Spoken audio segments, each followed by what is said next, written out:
Good people of YouTube, welcome to my first ever tutorial video. In this video, I'm going to teach you how to completely clean out your airbrush in case you left paint in it for a long time. This one's been sitting for about 2 months just with paint in it, old paint reservoir broken off in it. So I'm gonna show you guys step by step how to get this spraying again as close to new as we can get it. For this video, you're going to need Q-tips, water or airbrush cleaner. For this video, I'm going to be using water, not airbrush cleaner. Something to clean the airbrush with as well as the Q-tip. I like to use these. They're on Amazon for about $4.99. The airbrushes I use are Iwata Eclipse HP BCS Siphon Feed Airbrush. They cost about $130.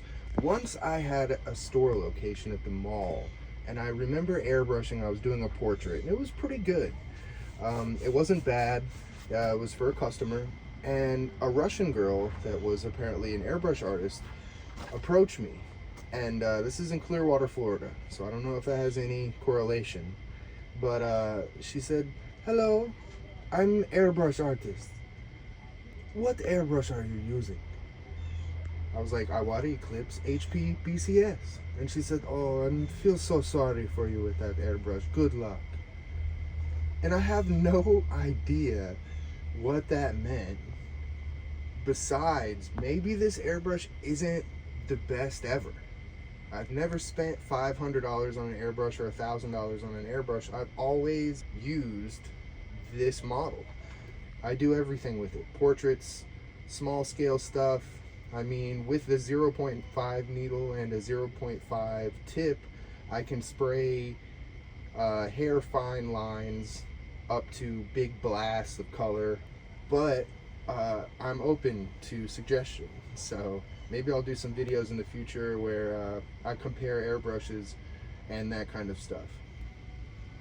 This is a little tool that unscrews and helps you clean out the tip of the airbrush, the cone. So unscrewed, this is what it looks like, and it has a really fine point that you see that I bent and used terribly, and it still has paint all over it. You can use that to clean out the cone on the airbrush. I'm going to try to leave links in my description for all of this stuff. Go ahead and check it out. I have no affiliate links or anything yet because I'm just starting. Okay, so let's get started. First thing you're going to want to do is start taking your airbrush apart. I got part of a bottle stuck in here, right here. So I'm going to need some pliers to take that out. And this is probably something that's not going to happen to you, but it's really in there. Okay, got that out. It's not a worst case scenario in there. We're gonna take all this apart next. So you're just gonna wanna pop this off.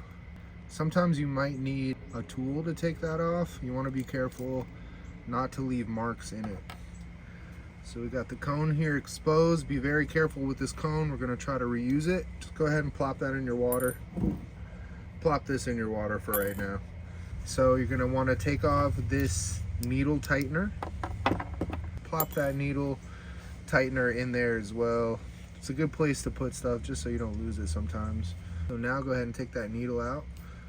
And sometimes the needle is going to be hard to take out.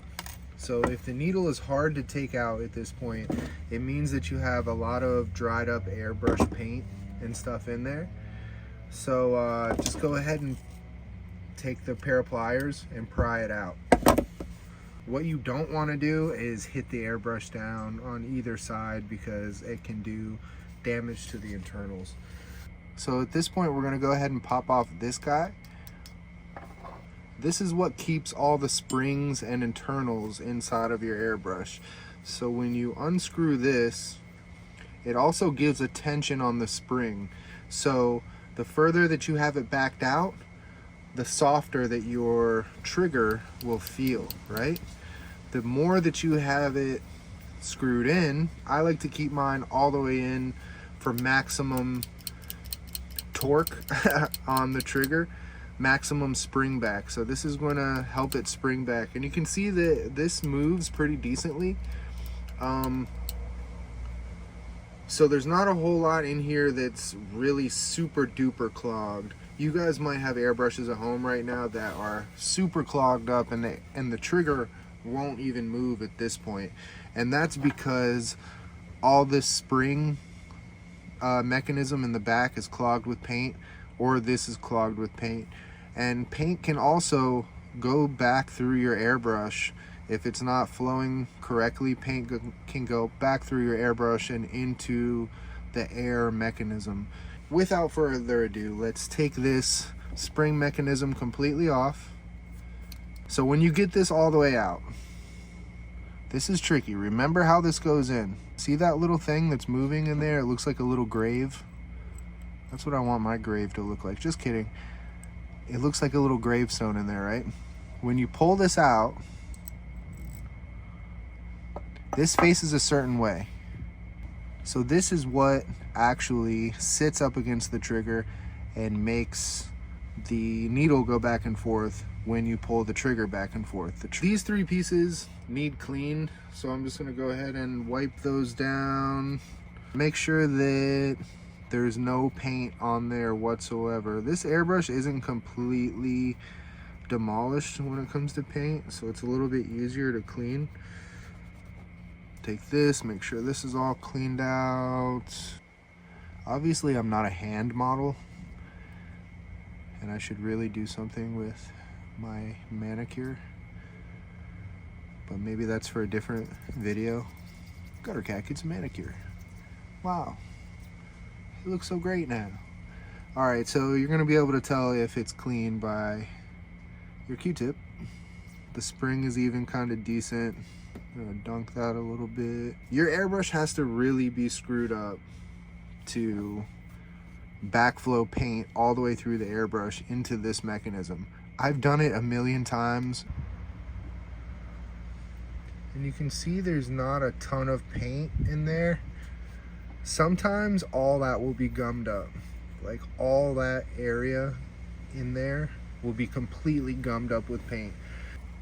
Take a Q-tip, get it wet, take the trigger out, and expose all that stuff in there, and literally put it all the way in, all the way as far as it will go, right? Just like as if it's the needle. Put it in as far as it goes and just twist it. This way. You're also going to clean it from the front, same way. Just try to get in there as much as you can. You're not going to be able to get all the way in there. If there's a ton of paint left in there, what I do, and you can do this on the fly as well, we're going to take an old needle and we're going to use it to clean out in here. Use it to clean out the inside of this.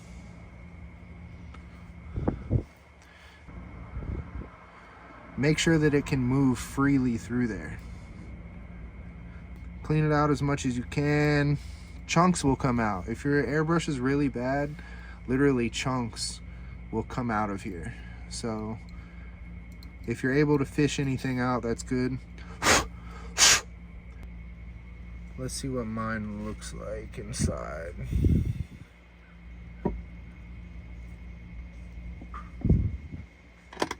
Not terrible. Next thing we're gonna do is clean out this tip. So break this apart. When you take this apart, you'll see that inside of there, there's little holes. Those little holes in there have to be super duper cleaned. You just take that needle and clean them out a little bit. Make sure that you don't push too hard. If you push too hard, you're going to damage those internals. Now you are almost ready to put this thing back together. For this rebuild, I have a brand new needle. And did you just see that quick reflex? I just caught that. So for this rebuild, I've got a brand new needle. There's an ant on my Q-tip. Oh my God. Get off. Leave us alone. You know what? Just stay there. Who cares? I'm just going to use that to clean it out.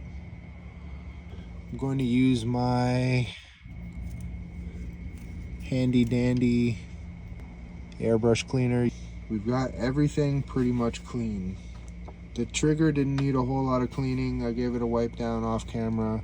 First thing we're going to do is put the cone in the airbrush. Bam. Then we're going to take this part of the nozzle, screw it on. Firm but not super hard, right? Then we're going to take the tip of the nozzle, screw it on. Bam. Then we're going to take the trigger, put the trigger in next. So if you look on the trigger, you can tell which way it faces by the little indentation that it has on it.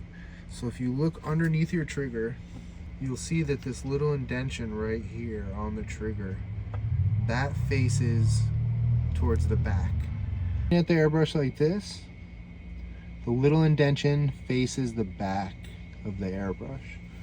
So go ahead and put this in, and you're going to want to put this part of the trigger right over top of the little air valve. And if you look inside of the airbrush itself, you can see that little air valve.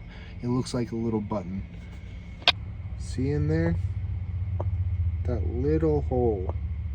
That's where you're going to want to put the trigger, inside of that little hole. Don't giggle. Perfect.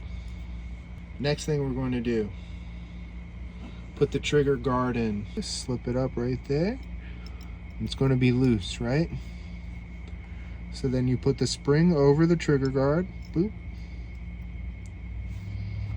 And then you put the tightener on top of everything and screw it in.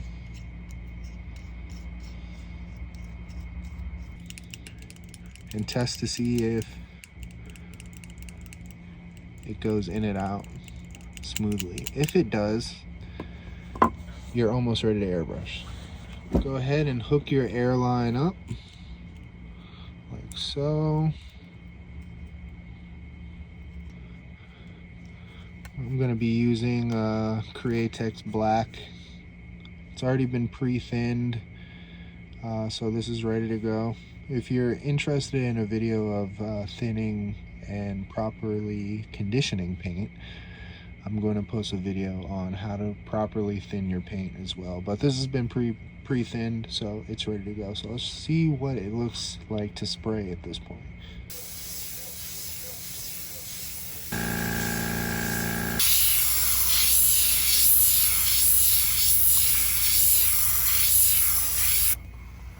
So that's cool. Far out.